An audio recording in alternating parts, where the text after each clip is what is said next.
make some documentation, probably merge a bunch of jump cuts later tonight on it, try to cut out the good parts.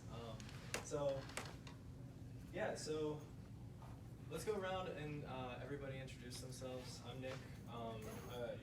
I recently started Simple Functioning Solutions after working at a financial consulting company.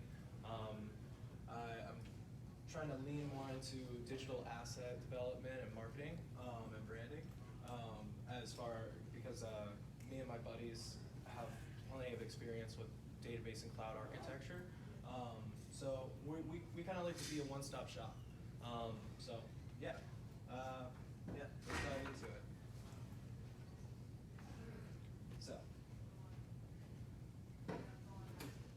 So today we're going to cover domain registrars, hosting options with web hosts, possible restrictions and bottlenecks, SSL, which is security socket layer.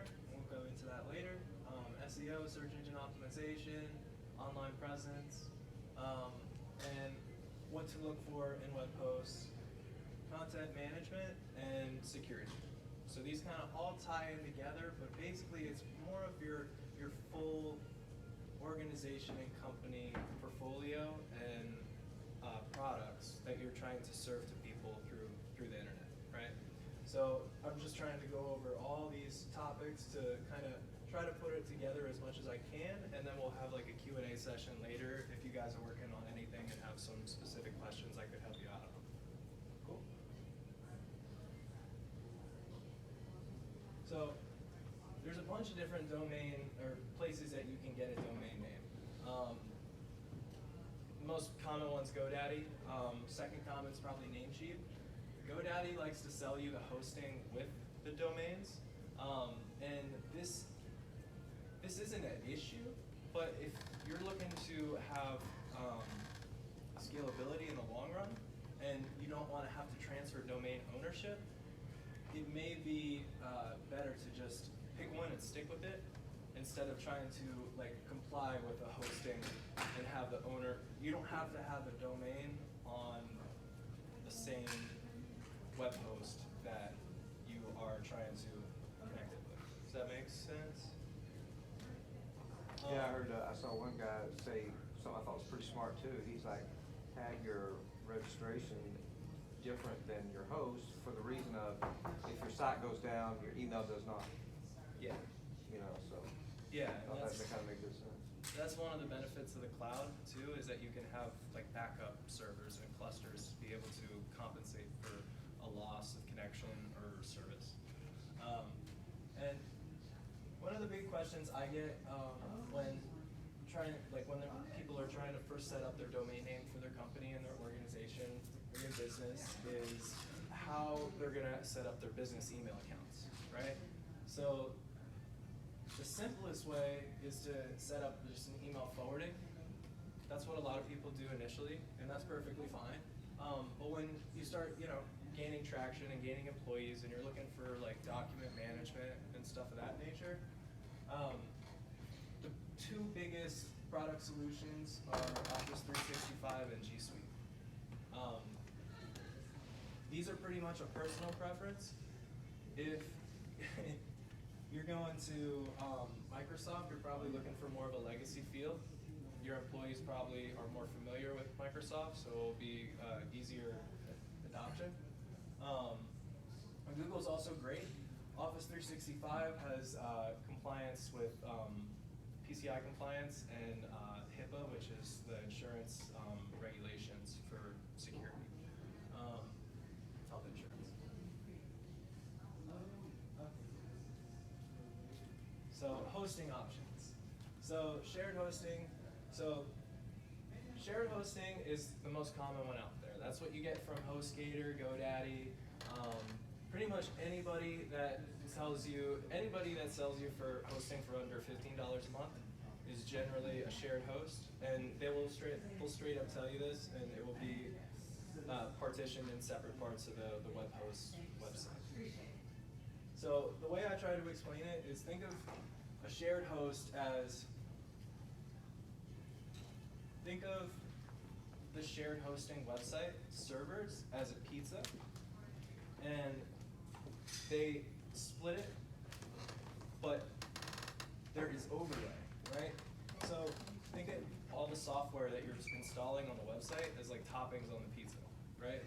And it can overflow onto the other slices of pizza. So when it overflows, you can have issues with performance. So, and then thin crust pizza can't hold too many toppings. Yeah, so the next tier of hosting is dedicated hosting. It's very common, especially for more of a economy level like startup, for people just trying to have tech guys on their team and are trying to really just get a full solution package installed on their server. This gives you a lot of flexibility. You can choose the operating system, you can install custom software, and you can even develop on it if you find one that's good enough. One thing to look for though is managed versus unmanaged dedicated hosting. Managed is when the web host gives you a login to like a management portal. So this management portal will let you change the operating system. It will let you partition different parts of the hard drive and stuff like that. Whereas unmanaged is just an IP and a root login. And then they just hand it to you and you have to figure it out, right? So that's a big concern, and it's not very common anymore, but it's something to look out for, because if you don't have a tech guy on your team, it can be really hard to manage in the long run. And there's no scalability with that kind of dedicated hosting, unless it is a managed host and they offer scalability. Virtualization in the cloud. So that's pretty much, you know, the highest tier. It's dedicated resources. It allows you to scale it to however big you want it. I've had issues with clients where they shoot themselves in the foot and they don't configure it correctly, and they end up charging themselves $900 a month for like something that should have just costed them $100. And there's a few different things that can cause that, and I can go into detail later with you guys on that. But yeah, the top cloud providers are AWS, Google, and Azure. Fully dedicated resources.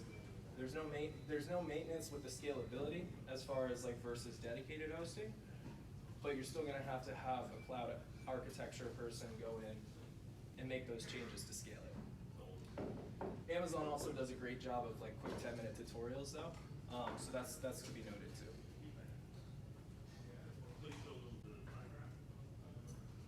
So restrictions and bottlenecks.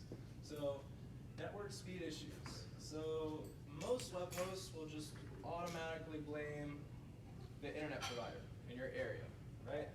So I like to test with virtual private networks when I'm working on a website. You can do stress testing with those. The traffic really, like, you want to make sure your host has a good reputation, just in general, right? So it's also good to look at the area that they're in and what kind of like their data house, and look at what kind of internet services are provided there and what kind of reliability and reputation those people have. For example, we would check Spectrum in this area, or Fox. DDoS. So that's something that can cause network speed issues or a full website crash. That's something that's a concern with mostly shared and dedicated hosting, also cloud hosting too, but there are fail-safes provided in those architectures that kind of prevent you from a terrible type of attack. At the same time though, with cloud hosting, DDoS will jack your rates up. So that's something that is huge on the network security side right now. People are racing trying to figure out ways to get better at detecting DDoS attacks and be able to prevent it from continuing further. Do you guys know what DDoS attacks are? Sorry. Okay. So DDoS attacks are a denial of service attack. So what those are is it's a bunch of computers all trying to connect to the server at the same time. So this is something that can happen commonly on a shared server. You know, your buddy that runs the website on the other side of the pizza, right, pisses somebody off, and then his website gets attacked, and then all of a sudden your website goes down, right? Server location, that can be a bottleneck. You can look into content distribution networks as a solution to that. Overselling is also a thing that happens with shared hosts. That's when you try to cut the pizza too many times, and then it overflows and falls apart. Yeah. Do you guys have any questions on restrictions and bottlenecks for your kind of envisioned solutions? What was the term you used? You said, talking about server location, you said something about content server, or what did you say? What's the word you used? Yeah, they're called CDNs, content distribution networks. Those are pretty much, you can have those separate from a web host if you want. It's most common to have those set up with a cloud architecture. I've worked with a lot of AWS content distribution network solutions. And what that does is it basically separates it allows you to have your content on different servers in different areas. And then what Amazon allows you to do, and a bunch of other people allow you to do, is be able to tell it if you're within a certain area or within a certain radius, you want to direct the network traffic to that to kind of balance out the load. Would that be similar to having instead of having your video on your website, you might just embed your YouTube video, so therefore YouTube is really hosting the content? Is that the same thing? Yeah, no, that's a great point. I always recommend to my clients to go straight to YouTube because YouTube is, YouTube is perfect for content distribution for videos, and that's the most common thing that slows website hosts down. Besides real rapid data mining and stuff like that. Any other questions? When you said stress test, is that just basically how much the server can take, or I've heard that term before? Yeah, so it's kind of like going back to the DDoS, it's kind of like a miniature DDoS attack, but you're doing it at a small scale, okay. and yourself, okay. so you're not breaking the law. And you're monitoring how much the server performance goes down, or how much the resources go up. Okay.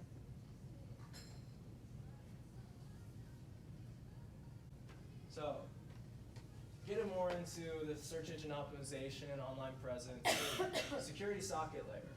So those aren't generally associated with each other, right? But they are, because Google really prefers websites with HTTPS and security socket layer. We experienced this with Simple Functioning Solutions. We had the website up for a month, and Google indexed it on the 3rd page. We installed a security socket layer certificate, which you can buy from your web host. They're usually like $15, right? And immediately went straight up to the first page. And this is also with the business, Google Business validation and stuff like that. We can talk about that later too. Security socket layer though provides some sort. Ariana, you might be familiar with PGP security.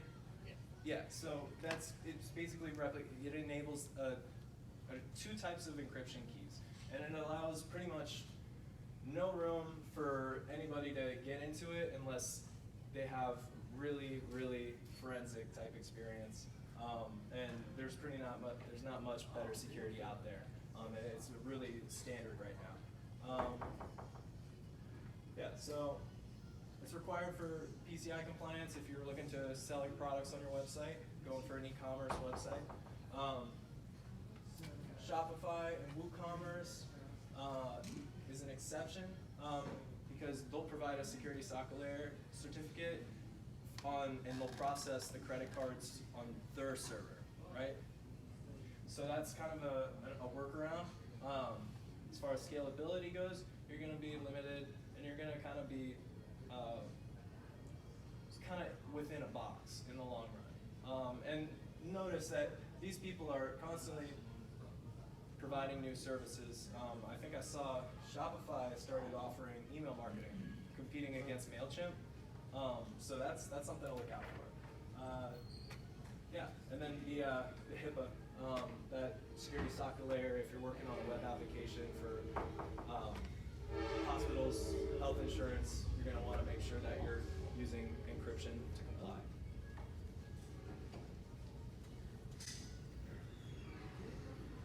All right, so search engine optimization. So Google Business Validation. Are you guys familiar with this? So it's pretty much, yeah. You create an account, you create a business Google Plus page, which doesn't do much anymore. And you're able to add photos to it, and you're able to add hours, you're able to categorize the business or organization, and you're able to just get your name out there, and this also helps with bumping your website up on the Google search results.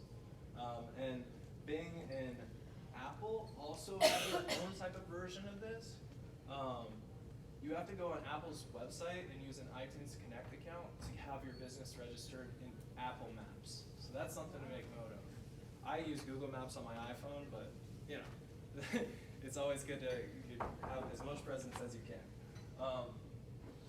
Social media, yeah. So I mean, it's pretty much just a game of delivery over creation. So just as much stuff as you can put out as possible on as many different networks. You can kind of cater what you're working on to fit a specific medium, but it's always good to push out as much as you can, because it's always going to show in search results and stuff like that.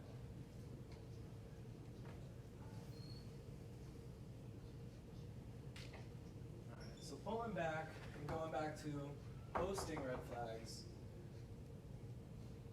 always look for reviews from similar organizations and businesses. Compare, always good to do your research. Focus on paid support. If they're offering paid support, it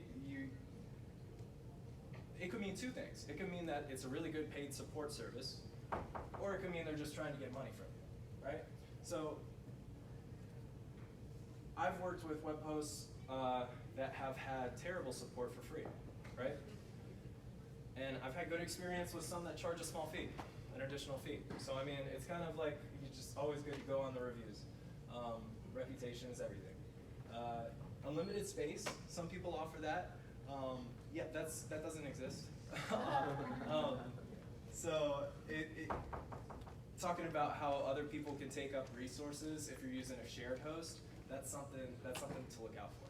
Because if some guy decides he wants to put his entire music library on his website and takes up like a terabyte of data, and starts streaming it, it's gonna slow down the performance. Website loading issues, those are something to look out for on the reviews.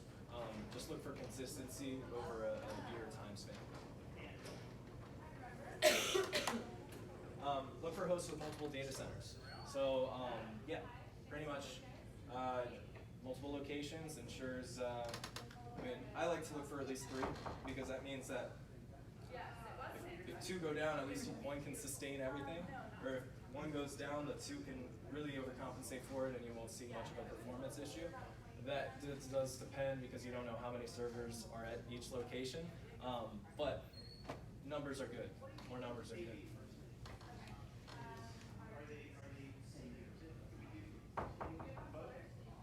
So, web hosting and content management.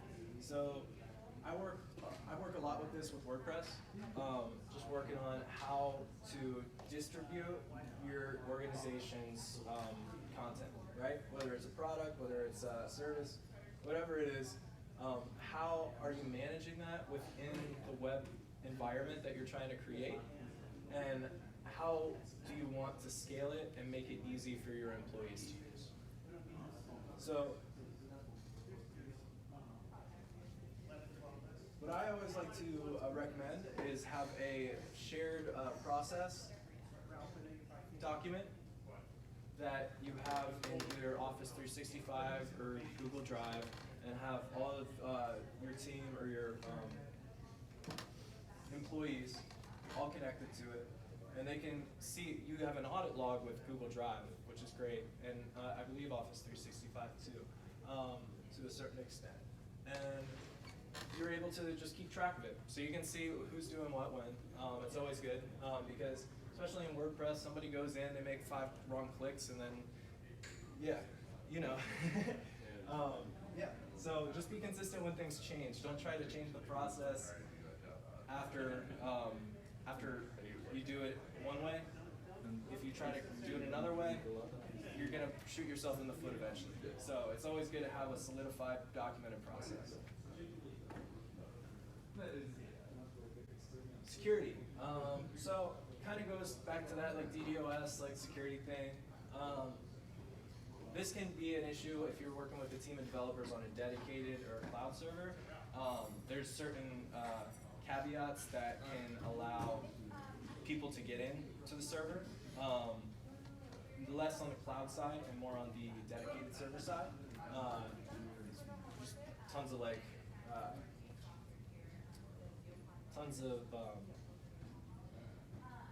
workarounds and holes that can pop up in different web frameworks.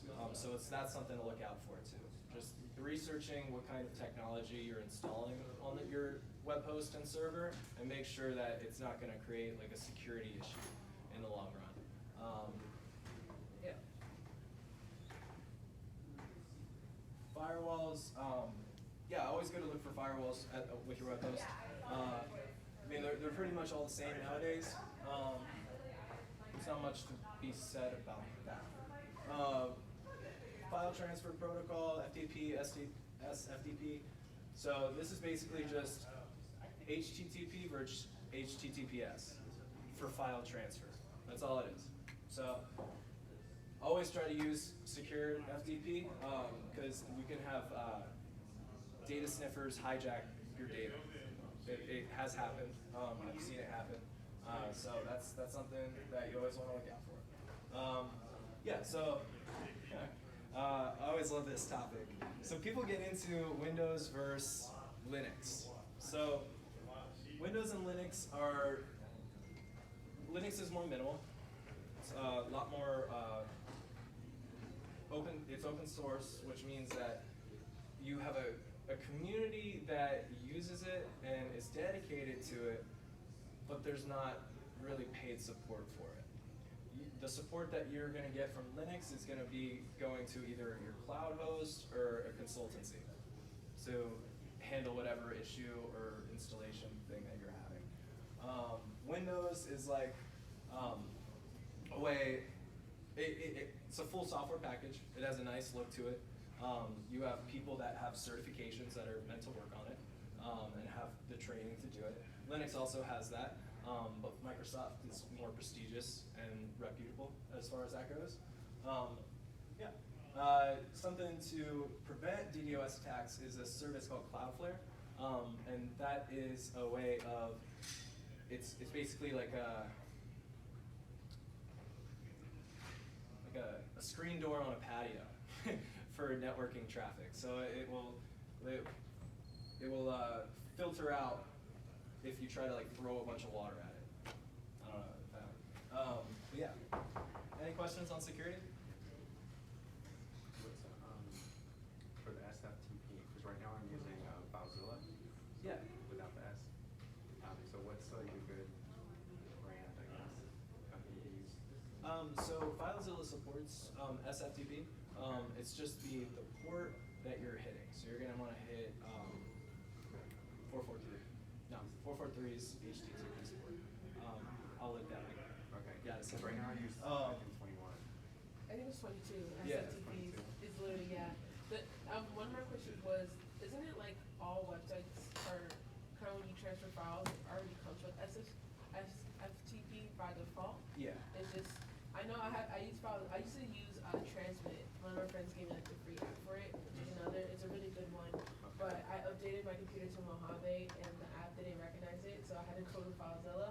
But one cool thing is I use cPanel for some sites, like basic static sites, and there's actually a way because I didn't know how to connect to it at first because I never used FileZilla, and there's actually a way in Namecheap which tells you exactly where to download the file, and it gives you literally like the host name just to report. For the on the cPanel. On cPanel, yeah. Okay. But you usually like if you do FTP, like just try port 22. It should be fine. Okay. It's the same logic. So literally credentials. just everything the same, just instead of 21. 22, yeah. Okay. And then what do you use for hosting now? Namecheap. We were using. And so you use cPanel.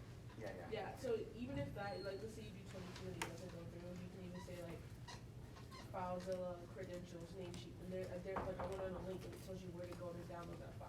Okay. It's like an XML file and it has your content right there. Okay.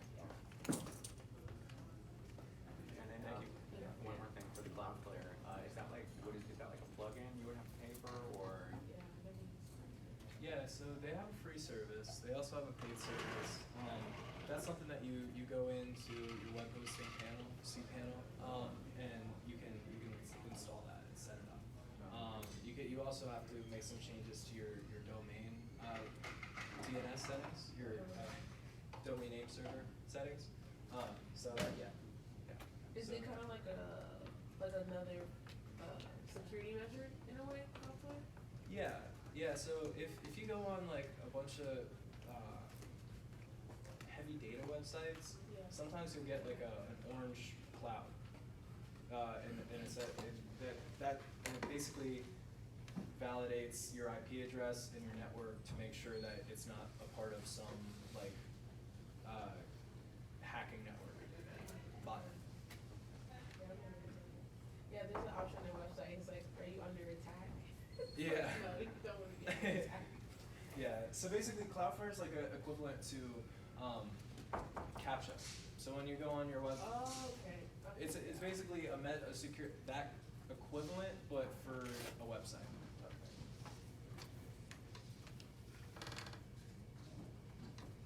Yeah. So any questions? That's it.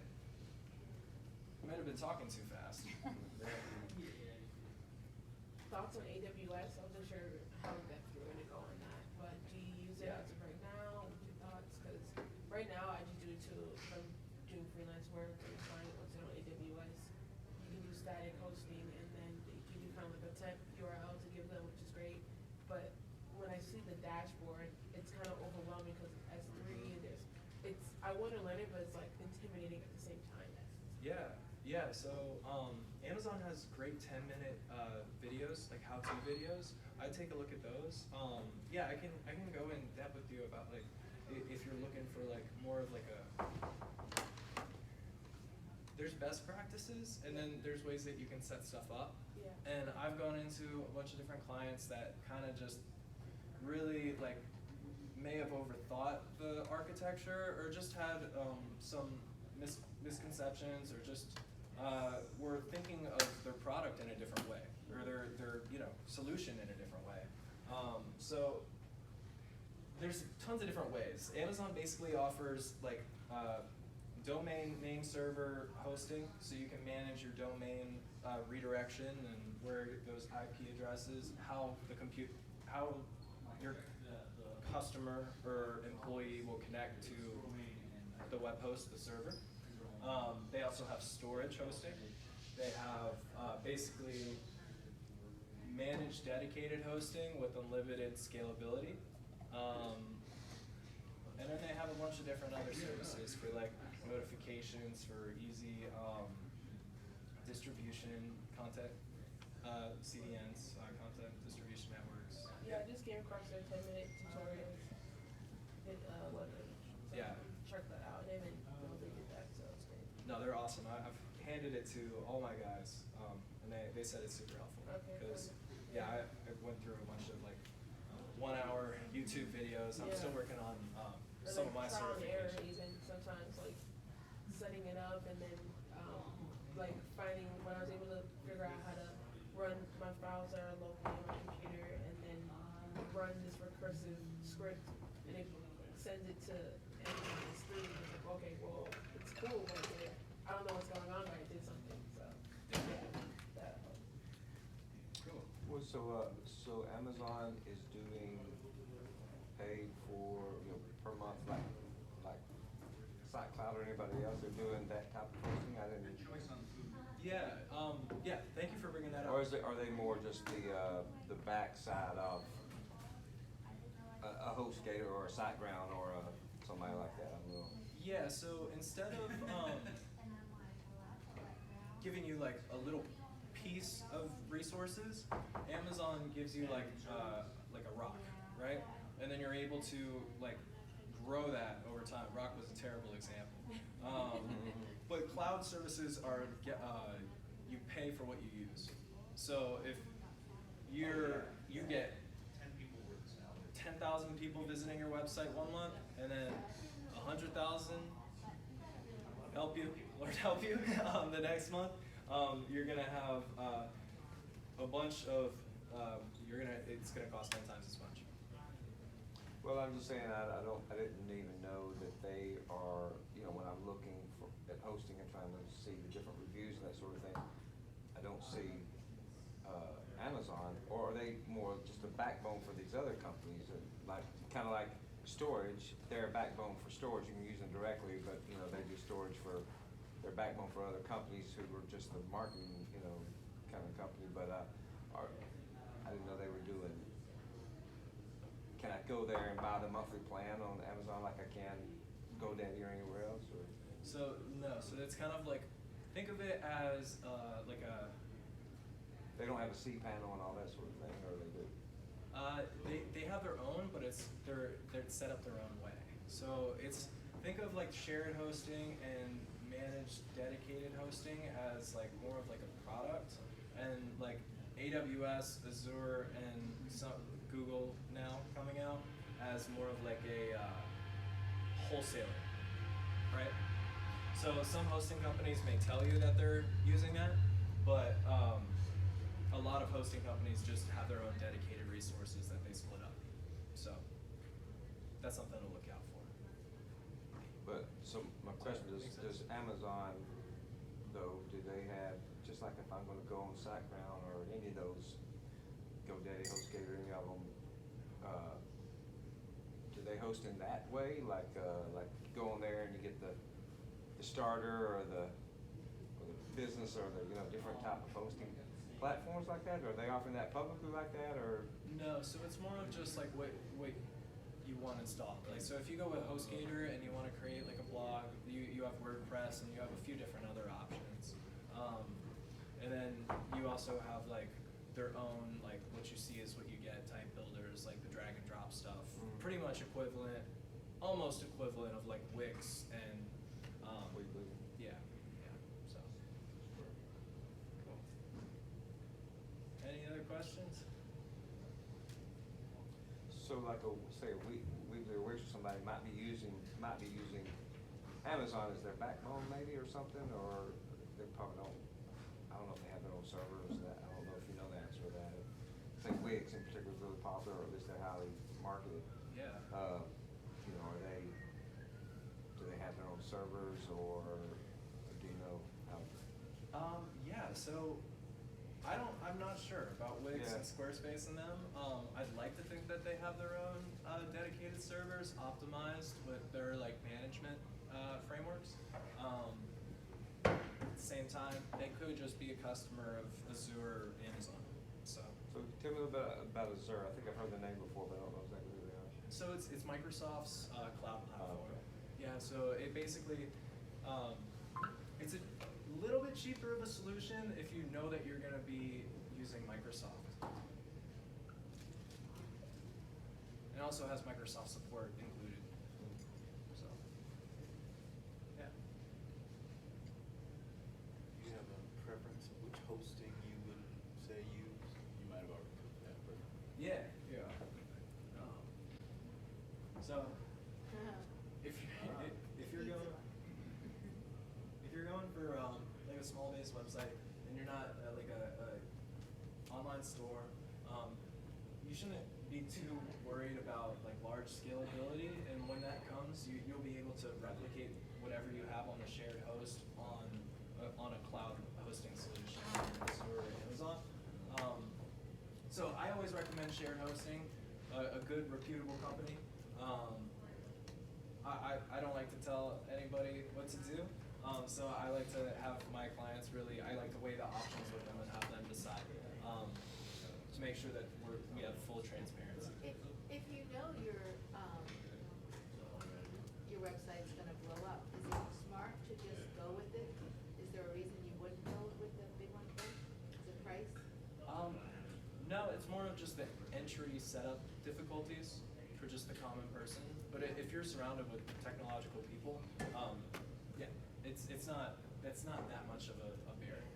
It's just a little bit more difficult, and yeah, I mean, shared hosting's like the next step, and it's way better for search engine optimization than Wix and Squarespace, because they're hosting your website, and Google sees that it's on their servers, and it's not on its own IP address. Usually, like with clients too, honestly have no idea what hosting is or what they would like to navigate towards. Is it usually fine just to go with the dedicated hosting usually, and then if they realize that it's not, something that they need, just condense it down to shared hosting, just for the sake of it? Depends on what they're working on. If it's like a normal website, I wouldn't recommend it, because it's not that resource intensive. Yeah. If you're looking for more of like a service, like heavy data service, I would recommend going to the cloud, because you can get a dedicated like virtualized environment in the cloud. And dedicated versus cloud is really just synonymous. They're one and the same right now. What do you mean by dedicated? Dedicated is like where you're not sharing resources with other websites.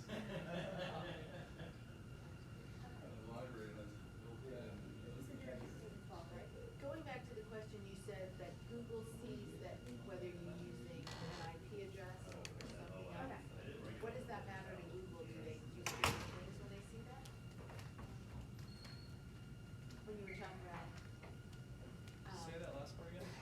Like you said, Google sees whether you're using an IP or the other one. Yeah, sorry. So IP address is like a computer's like fingerprint, right? And the more you want to make sure for search engine optimization, it's a good thing to have it be independent from Wix or Squarespace. I mean, it's not end all be all. You can still get great search engine results with one of those websites, but if you wanted to take full control of your search engine optimization, you want to make sure that you're getting a host with a dedicated IP address. And that's something to look for on shared hosting too, because not everybody that does shared hosting offers a dedicated IP. And that's important for what reason again? Google search results and search engine You optimization. want, and then they start typing and to just come up and load for you. Yeah. Good. Yeah. Does that cost more? Or is that the more confusing part? Yeah, it's like usually like another $4 a month. No more than that. That's not bad. With Google Cloud services, is that something, because I've heard of AWS before, I've heard of Google Cloud services, but I didn't know they were offering their servers for the common man. So is that something that's new that's coming out, or am I just in the dark?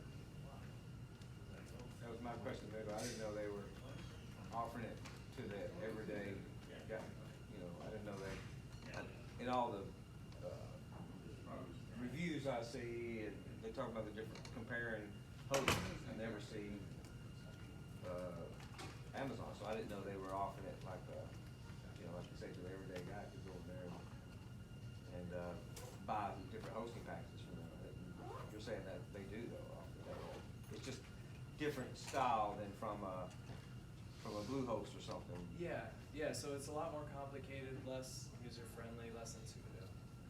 What's the advantage of it then? the scalability. I would say it's cheap too.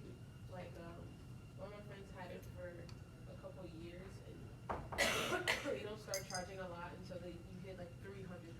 It's like an astronomical number, but he got charged like pennies for it, and that was because he had like a few thousand hits. So like, if you set up correctly, you can save a lot of money on it for sure.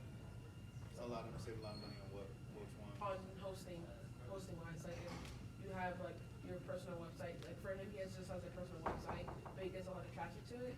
So instead of paying $25 a month on hosting for Namecheap, he's paying 30 cents a year. AWS. or?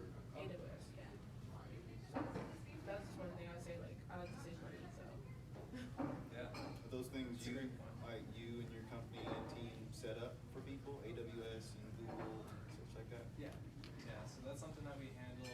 We'll come in and scope out a project for you guys and kind of like determine what your options are and what would best suit your envision goal.